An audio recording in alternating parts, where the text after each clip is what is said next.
Ya, Shalom semuanya, balik lagi bersama saya Peter.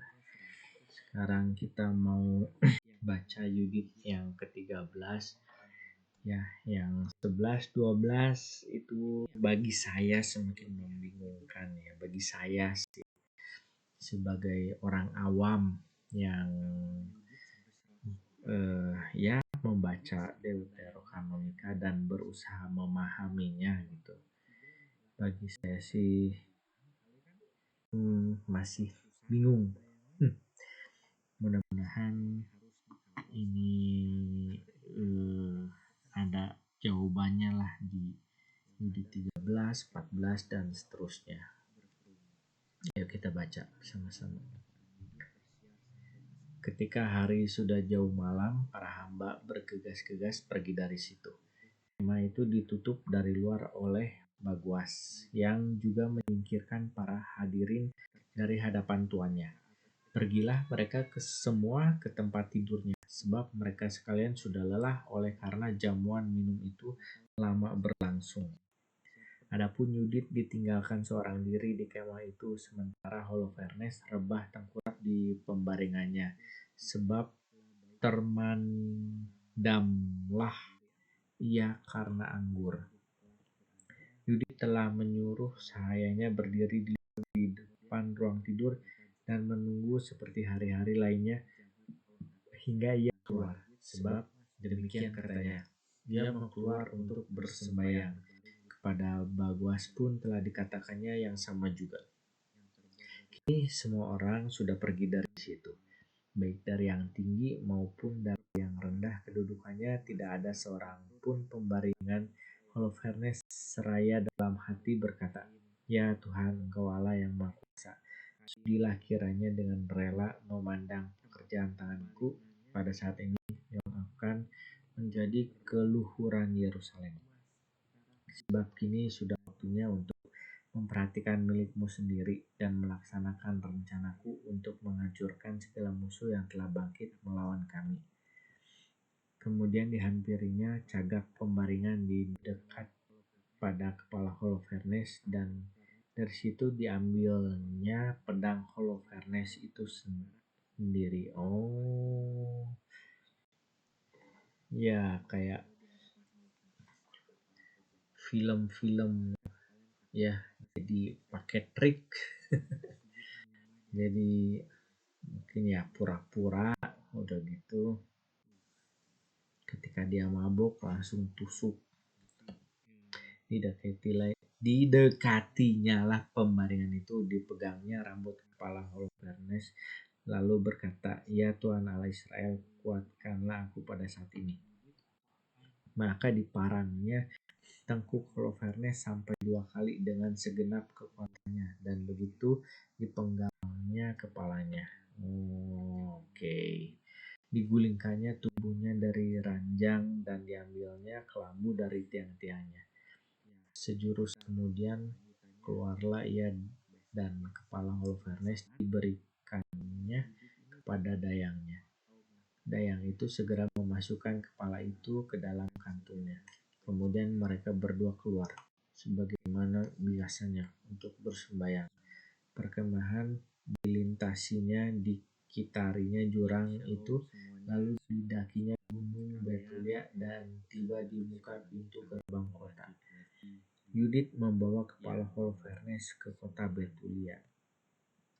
Dari kejauhan berteriak-teriaklah Yudit kepada para penjaga di atas pintu gerbang kota, katanya, bukakanlah pintu gerbang ini.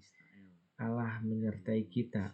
Ya, Allah kita masih juga melakukan sesuatu yang hebat di Israel. Dan kuasalah ia tetap terhadap para musuh, sebagaimana kini telah dilakukannya juga. Mendengar suaranya, orang-orang di kota segera bergegas-gegas turun ke pintu gerbang dan memanggil orang tua-tua kota. Semua orang, besar kecil, berkerumun, sebab mereka tidak dapat percaya bahwa benar-benar Yudit sudah datang. Pintu gerbang kota dibuka, dan kedua itu dipersilahkan masuk. Kemudian api unggun dinyalakan supaya menjadi terang, dan Yudit serta pelayannya dikerubungi orang. Lalu Yudit berkata kepada mereka dengan suara nyaring, "Pujilah Allah, pujilah Dia, pujilah Allah yang tidak menjauhkan belas kasih-Nya dari kaum Israel, melainkan pada malam ini menghancurkan para musuh kita dengan perantaraan-Ku." Kemudian diambilnya kepala Holofernes dari kantungnya, lalu diperlihatkannya seraya berkata kepada mereka, "Lihatlah kepala Holofernes, panglima besar bala tentara Asyur, dan lihatlah kelambu yang di bawahnya ia tidur termandam. Dengan perantaraan seorang perempuan ia telah ditewaskan oleh Tuhan. Hiduplah Tuhan yang menjaga aku di jalan yang telah aku tempuh. Panglima Asyur telah terperdaya oleh parasku akan kebinasannya, tetapi ia tidak dapat berbuat dosa denganku untuk menodai dan mempermalukan." Seluruh rakyat tercengang sekali, dan dengan membungkuk bersembah sujudlah mereka kepada Allah. Maka serempak mereka berkata, "Terpujilah Engkau Allah kami, yang pada hari ini juga merendahkan para musuh umat-Mu." Usia pun berkata kepada Yudit, "Allah yang Maha Tinggi memberkatilah engkau, hai anakku, lebih daripada semua perempuan di atas bumi. Dan terpujilah Tuhan Allah yang menciptakan langit dan bumi. Ia telah membimbing engkau untuk menghancurkan kepala panglima para musuh kita. Sungguh kenangan akan kepercayaanmu tak akan pernah lenyap dari hati manusia, yang selama-lamanya akan mengenangkan kekuatan Allah." Moga-moga Allah membuat ini menjadi keluhuran abadi dan melimbahi engkau dengan yang baik, sebab engkau tidak menyayangkan hidupmu sendiri ketika bangsa kita direndahkan. Sebaliknya, engkau telah mencegah keruntuhan kita dengan berlaku benar di hadapan Allah kita. Maka seluruh rakyat menyahut, "Amin, amin." Oke, ya, jadi benar ya, sudah terjawab semua, karena itu adalah tipu daya ya.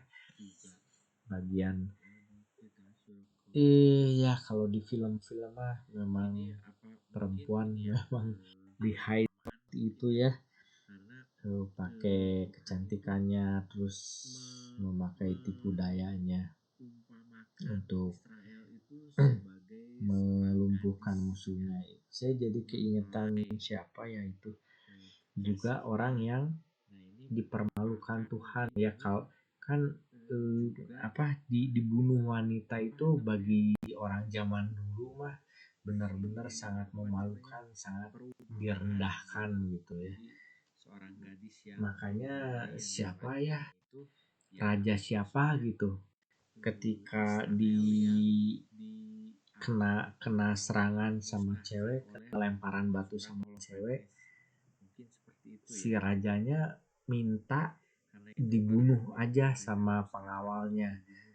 Lebih baik mati sama pengawalnya sendiri daripada dipermalukan ya, ditertawakan, matinya sama cewek gitu. Terus juga ada tuh yang benar-benar dipatok kepalanya tuh sama pasak ya. Kalau ini kan dipenggal, nah ini ada tuh yang siapa gitu dipasak kepalanya sama cewek juga gitu. Jadi saya keingetan itu sih. Ya, dan sudah terjawab, ternyata Yudit menyelamatkan bangsanya ya dengan taktik strategi khas wanita ya, khas wanita. Jadi Yudit berhasil menaklukkan. Nah, ini nanti gimana kelanjutannya, apakah anak buahnya balas dendam gitu, maju aja, terabas aja, atau kan kalau zaman dulu mah kalau panglimanya mati ya udah gitu, mereka berhenti ya. Apakah seperti itu ya, nanti kita akan sama-sama baca ya Yudit yang ke-14. Oke, mungkin sekian dulu dari saya. Terima kasih. Tuhan Yesus memberkati.